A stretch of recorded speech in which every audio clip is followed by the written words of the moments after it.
Muling magandang umaga po muli sa pagpasok sa inyo ng aking boses at paramdam. Hindi ko po kayang ipaliwanag ang aking kagalakan kung paano ko po sasabihin ang lahat na ito. Sa bagay po, ngayon lang kayo makakarinig ng mga ganitong sitwasyon, lalong-lalo na po sa hiwaga ng mga karamdaman. Ang akin pong ipapaliwanag sa inyo hindi kayang arutin, hindi kayang abutin ang mga ito. Kaya lang po talagang akda ng Diyos para ito'y isiwalat ko sa inyo ang lahat ng kaganapan sa katawan ng isang tao. Sa kadahilanan tayo pong lahat ay may sukat, may lakas, may wakas at may katapusan. Pero ako po, hindi ko po kayang ipaliwanag na ako ipagbigyan ng Diyos sa ganitong uri ng kasaysayan tungkol sa mga tao. Sa bawat galaw po at utos niya sa akin, tunay pong hindi ako tumatanggi. Basta po makakaya ko, sumusunod po ako ng walang pag-aatubili. Kasi po, meron po akong panalangin sa aking katawan na hanggang kaya ko ang binibigay at inaakda sa akin ng Diyos, gagawin ko po. Kaya ngayon naman, nakikita ko po dahan-dahan ang lahat ng aking ginagawa ay makasaysayan, makatwiran para sa tao. Ito po ay hindi marahil ngayon lang kayo nakarinig ng aking mga mahiwagang paliwanag. At nakikita nyo naman po ang daloy ng aking lugar, ang aking gamutan. Sa gamutan po ng St. Joseph Chapel, Barangay Tabigi, Ginto, Bulacan. Hindi po balik-balik ang nagaganap. Dito po makausap ka lang ng isang beses hanggang 2 beses. Pinakamatagal na po ang 3. Kaya nga lang po, may pagsunod. At kayo naman na nagpupunta dito, may tiwala. Una sa lahat, sa ating Panginoon. Kaya kung ako man po sa araw at oras na ito, magbibigay po ako ng magandang paliwanag sa mga tao. Di po ba? Di po ba kahapon ako nangusap na ang mga may diabetes po kinakailangan sumunod sa pag-inom ng langis at pagpapalinis ng bituka. Kasi po, iyang mga inom ng gamot yan, naiipon lamang po iyan parang alkitran sa loob. Kaya kung sakali man po at maririnig ninyo ito, sana kagatin nyo na lang ang labi nyo. Huwag na kayong humatol. Dahil ito po talagang sinisikap ko lang, tinatyaga ko lang, at binabraso ko. Marahil nakita nyo na naman po ang edad ko. Pag po ikaw umedad na ng 80, 85, wala na po. Pero ako po, dala palibasa na sa aking mga misyon, sumusunod po ako. Maganda naman po ang daloy at kawa ng Diyos doon sa may paniniwala na katutulong pa. Basta sila po susunod. Ang ating pububuklatin na ipapaliwanag ko sa inyo na dahan-dahan araw-araw kasi po lubha ako nasasaktan sa mga dami po ng dinadialysis. Pag po tumaas na ng 1,000 ang creatinine, wala na po kayong gagawin kundi magpa-dialysis. Mayroon pa pong paraan. Gawin niyo po kung paano niyo po mapalalabas yung creatinine na nasa loob na naiipon. May paraan po dyan. Ano po yun? Silipin niyo po yung aking mga ginagawa na napalalabas ko po sa loob ng bituka ng tao. May paraan po doon. At hindi naman po nyo basta-basta magagawa yon. Mga nakikinig sa akin na talagang mayroong pagsunod, iyon po mayroong obligasyon, may dahan-dahan at may pamamaraan. Kaya kung sakali man po na kayo magtsatsaga ng panunood, alam nyo po, makakaahon po, makakaduktong buhay. Hindi po kayo mapoproblemahan dahil yan po, naaalis po natin yan sa loob ng bituka. May konti nga lang po kayong gastos. Yung langis, yung mga gamit na aanuhin ninyo. Ngayon, sa akin pong paliwanag sa diabetes, sa bato, at saka po sa colon cancer, lalo naman po ang colon cancer, ito po naiipon lamang po ito sa colon na dahan-dahan para po perang iniipon po ito sa loob. Kaya kung sakali man po na meron diyang hindi madumi, huwag po kayo mag-alala. Magpalangis po kayo ng 10 niyog, 15 sa isang pamilya. Uminom po kayo ng 3 beses na sunod-sunod umaga, madaling araw. 3 araw na sunod-sunod, uminom po kayo ng 4, 5, 3 at saka nyo sundan ng tubig. Lalambot po yan, uutot po kayo, dahan-dahan nyo po. At kung sakali mang hindi pa kayo nadudumi, ulitin nyo uli ng padalawa-dalawa sa 3 araw. Tsaka kayo uminom ng daong bayabas. Kasi po, pag naoperahan na po ang colon cancer, ala na po yan, lalo po sa lalaki. Mahihirapan na po kayong dumumi kasi po may dinaanan na po ugat sa loob. Nakita naman po nyo ang hapila ng bituka natin. Sunod-sunod, tapos may layer lang po yan. Sa unang mano, yung pong dalo yan ng dumi. Kaya po, napakaraming mga babae na nagkakaroon ng bukol sa matres. Hindi po ninyo alam na iipon lamang po iyang alimuom sa loob. Hindi ko na po sinasabing bakterya at yung pong mga tao nagkakaroon ng kasalanan.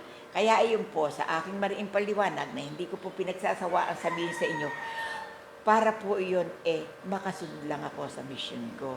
Kaya kung sakali man na ako araw-araw pa ulit-ulit, kasi hindi lamang po isa may problema.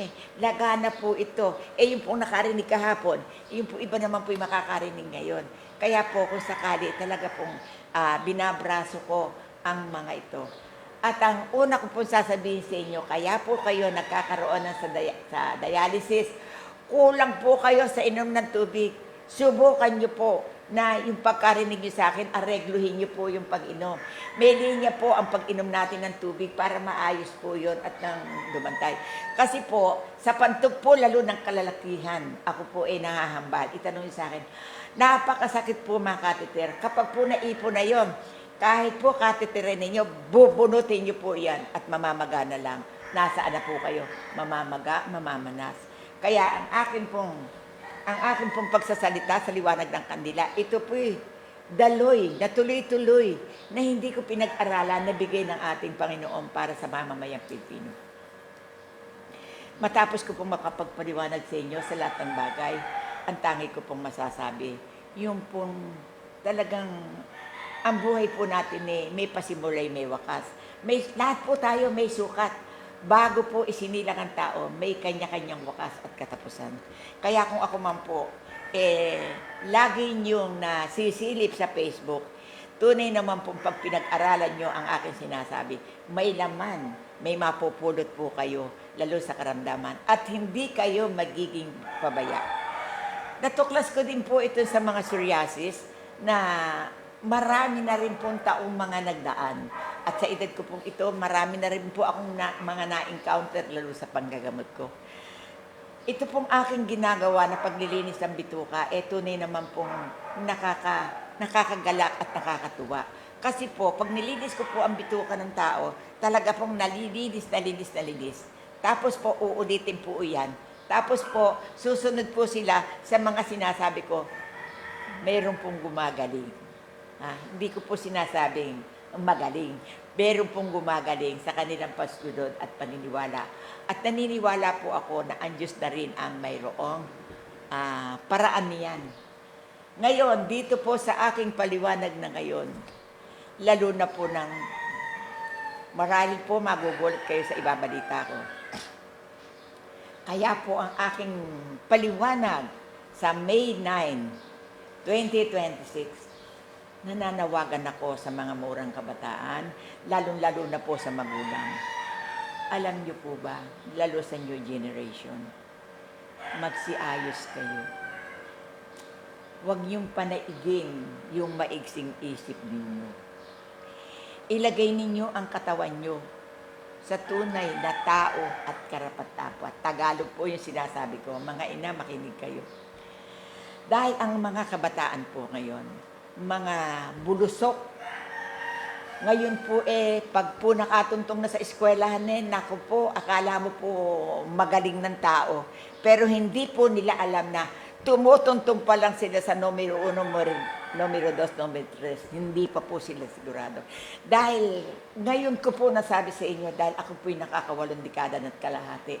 Bago ko pala po maging edad ko, napakarami mong pagdadaanan, napakarami mong pag-aaralan, napakarami mong hanap buhay, maraming lungkot at pagsubok. Palakpakan nyo naman mga kapatid. Kaya ako po ay nananawagan sa inyo. Ngayon ko rin po na-encounter, lalo po doon sa mga kalalakihan at kababaihan.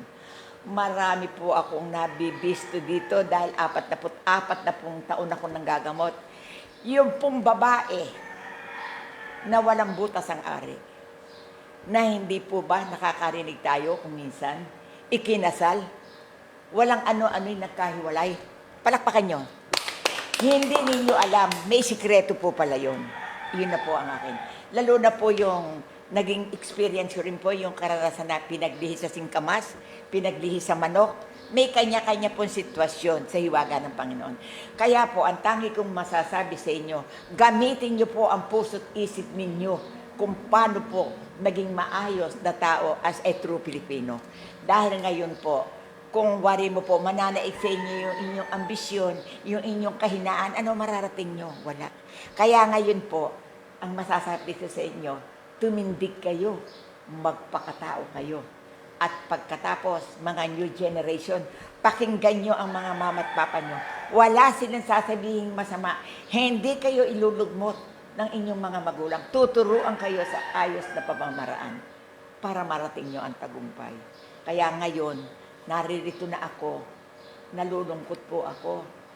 Lalo yung mga nakikita ko na hindi karapat-dapat. Diba? Ang mga magulang po, mapagbigyan lang pang-anak, kahit na baluktot, sige. Pero ako po, tumindig po ako sa inyong harapan na sana naman po yung aking sinabi sa araw na ito na kung sino kayo, dapat niyo pong itindig yan na kung halimbawa mo, kayo tunay na dakilang lalaking tumindig, iayos niyo po yan. Huwag po mahina ang puso ninyo. Gamitin niyo po yung makatotohanan. Tandaan niyo po, sa sinabi ko sa inyo na yan, magkakamit po kayo ng tagumpay. Kasi pag halimbawa mo po, kayo bagong sumisingaw na tao, kayo meron sinyales. Hindi ko na po, ala na po ako ipapangalan, wala po ko sinasabi. Ngayon, kung kayo po'y aayos sa usong kalalagyan, hahangaan po kayo ng tao. Pero po, pag baluktot ang gagawin niyo, hahangaan ba kayo? Hindi. Palakpakan niyo nga. Kaya po ngayong araw na ito, hindi po ako nagmamainam. Malapot na rin pong matapos ang yugto ko. Dahilan sa edad ko pong naabot, napakalaki na pong bonus sa Panginoon. Kaya lang po, talaga pong pinipilit ko. At ako naman po pinapayagan ng ating Panginoon. Hindi ko po inambisyon to. Wala po. Dahil ako naman po ganito lang. Pero dala palibhasa po na ang pagsunod ko, talaga namang napakatibay. Kaya po nasabi kong matibay Talaga pong pupukpukin na po yung paakot kamay ko Sumusunod pa rin po ako. Ang sinasabi ko po Panginoon, nagkaganito po ako. Kayo po ang masunod, huwag po ako. Susunod po ako sa inyo, basta tama. Kaya ngayon, ako'y tumindig sa inyong harapan. Sana itong aking sinabi sa araw ng May 9, 2026, maging aral kayo sa inyo. Kung sino kayo, tumindig kayo. Ilagay niyo sa pwesto para maging maayos. Lahat po ng bagay, mga nakikinig sa akin, lahat po ng bagay aayusin natin. Hindi po pwede na yung baluktot ating itutuwid. Palakpakan niya mga kapatid. Kagaya din po ng aking ginagawa pag may magpapagamot dito sa akin. Kung marunong pa kayo sa tao, huwag na kayo pumunta dito. Marunong pa kayo sa akin. Ngayon, kung gusto niyo sumunod, subukin niyo. Tsaka nyo hatulan. Sagot kayo. Kasi hindi naman masama, hindi patagalan ang aking sasabihin. Sang-ayon lang po sa naging karanasan ko. Kaya ako po, yung araw na ito, na-discover ko po ang lahat ng sakit. Sino po ba ang magsasabi sa inyo na yung hindi matai, hindi mautot sa hospital 3 araw pong iintay yung utot. Nasa hospital ka po, o operahan ka sa bituka. 3 araw na pauututin ka. Ngayon po ang mother pa rin. Maglangis po kayo ng 10 niyog. Lagyan niyo po ng langis yan. Uminom po kayo ng 5 kutsarang langis. Pag po nagsalubong yan, sa loob ng 3 araw, madudumi kayo. Hindi po mabubutas yan. Kasi po, pag nabutas na ang tiyan nyo, malalim na po pupunta niya. Colon cancer na po yan. Huwag po kayong maniniwala na mababalik po yun. Pag po nasira na, wala na. Kapatid, sagot kayo. Kaya kung sakali man po na napapalalim ako, wala po kayong magagawa. Ako po, tumayo lang man dito. Nagsasalita lang po ako. Tuloy-tuloy po yan. Hindi po pinag-aralan ito. Kaya, kung sakalit ako'y narinig ninyo, sana po ang pagsunod ninyo.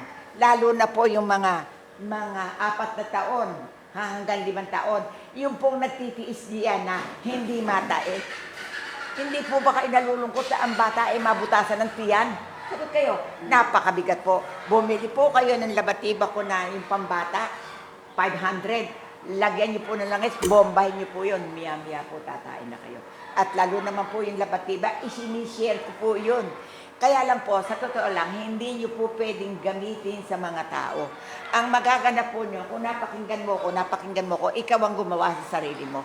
Dahil hindi naman sila marunong, hindi naman nila alam ang klase ng nararamdaman mo, ikaw mismo. Kaya ako po, araw-araw nagsasabi sa inyo na kung paano ang gagawin. Iyon po, kung titignan po ninyo, isa pong pagtulong. Kasi po, itong bibig ko, laganap sa ibabaw ng mundo. Ngayon po, kung may makarinig yon, may apong hindi matae, di po, nakatulong ako. Gano'n na nga po ba nagpapagamot dito? 10, 20, pinakamatagal na ko na maging tao dito, 30. Gawit na po, bibig ko nila sa maghapon. Kaya po, mas magaling, mas mahusay po yung aking sinasabi na broadcast. Kaya kayong hindi mga maihi, hindi ninyo alam na ang pantog pala ninyo marumi. Kahapon po, yung pong aking nilinis, may paraan po yan. Pinatuwad ko po at saka po nilagay po yung aking ginagamit. Pinalabas ko po. Kaya kung sakali man na kayo may tanong doon sa mga nakukuha ko, alam niyo po ba yun? Kaya po ko ako pinakikita ko sa inyo yun para po matutuhan nyo. Sa totoo lang po, kapag po hinawakan mo yun, napakabaho. Pero ano po ginagawa ko? Ako po tumitindig sa inyo. Pero nararamdaman ko mga kapatid, na kapag ako'y gumagawa nun, yung pong katandaan ko, ako po'y nagbabalik sa pagkabata. Sumisigla po ako, palakpakan niyo mga kapatid. Kung narinig niyo man po ang aking sinasabi, hindi niyo po ako panghihinayangan, hindi niyo po ako panghinawaan. Bagkus po, sa akin tindig araw-araw, may matututuhan kayo. Kaya nga po, nararamdaman ko naman po yan Marami pong nagsasabi sa akin na madaling araw, lagi silang nakikinig ng Facebook ko. Kaya naman po ako walang lubay hanggang ako humihinga. Dahil sa kailan po, ang tibok ng pusi nauubos, nawawala. Kaya po, sinasamantala ko po ito. Siguro po, at marahil ako nasa kabilang buhay na maaalala pa rin. Dahil nasa YouTube po ito, Mother pa rin yung akin pong lahat. At sinisino po namin na yung aking mga ginagawa, naroon po at mapapanood nyo. Lahat po ng aking ginawa, may mga title. Kaya kung sakali man po, sa araw ng May 9, 2026, mahaba po ang aking sinabi.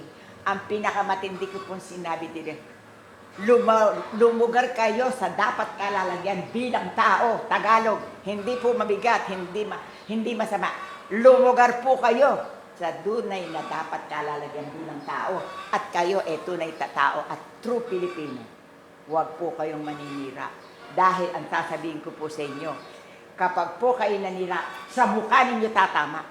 Kaya po kung hindi kayo kinakausap, huwag kayong kikibo. Kung hindi nyo nalalaman, huwag kayong kakampi. Napakahirap po gumawa ng kasalanan. Hindi niyo po alam kung kailan ang ganti. Kaya ang Mother pa rin po, talaga naman tumindig dito. Hindi ko po kayang ipaliwanag na kung ilang dekada na po ako dito, heto pa rin po ako sa inyo at na malakas pa rin ang boses ko. Nakita niyo po, 2025, nawalan po ako ng paningin. Pero nang ako po muling bumalik, nagkaroon po ako ng marami po akong masyadong nalaman sa aking naging karanasan. Kaya po yung mga mata ninyo, tandaan nyo, ingatan ninyo. Huwag yung basa kayo ng basa na pagod. Kasi po, pag nag-driver kayo at kayo nagbasa ng mata ninyo, hindi ninyo alam napapasma yung mata nyo. Ano yung glaucoma. Pag po nagkaroon na ang ugat ninyo ay nagka-diferensya, may pera man po kayo, hindi po papakinggan ng pera. Hindi po pwedeng operahan. At operahan man po, 1 buwan lang. Wala na rin. Kaya mga kapatid, hindi ko na po pakahahabaan. Talaga pong araw-araw po ako'y tumatayo sa inyo, na kayo po dinadalo ko, na pag po ako'y napakinggan nyo, may matututuhan po kayo. Kaya meron na po ako sa araw nito, ako po igugusad na uli dito sa akin. At pagka-Facebook ko po, maraming pong salamat sa inyo na ako po nakapagsalita na sana naman po kung karapat dapat pakinggan nyo at kung hindi naman po nararapat. Ang sabi nga po dito, isipin ng mabuti, ang masamay iwaksi. Hindi ko po pahahabaan, mga kapatid. Isinama ko kayo sa aking dasal na pag kayo tinignan ko daw sa aking nalalaman ng panggagamot, susunod kayo, sagot kayo, opo. At ang higit ninyong hihingan ay ang itaas. Ako po'y pumapapilang. Kaya kasama ko po, mahal na Ama, Inang Birhen, mahal na Jesus, kayo na po ang bahala sa maghapong ito na aking gagampanan, na sana po tuloy-tuloy, wala pong madidismaya. Bagkus po, makasubaybay, makatulong, makabuktong buhay, hindi po makaperhisyo. Patawad po, tayo kayo. Babay po, maraming po salamat. Salamat po, Diyos ko.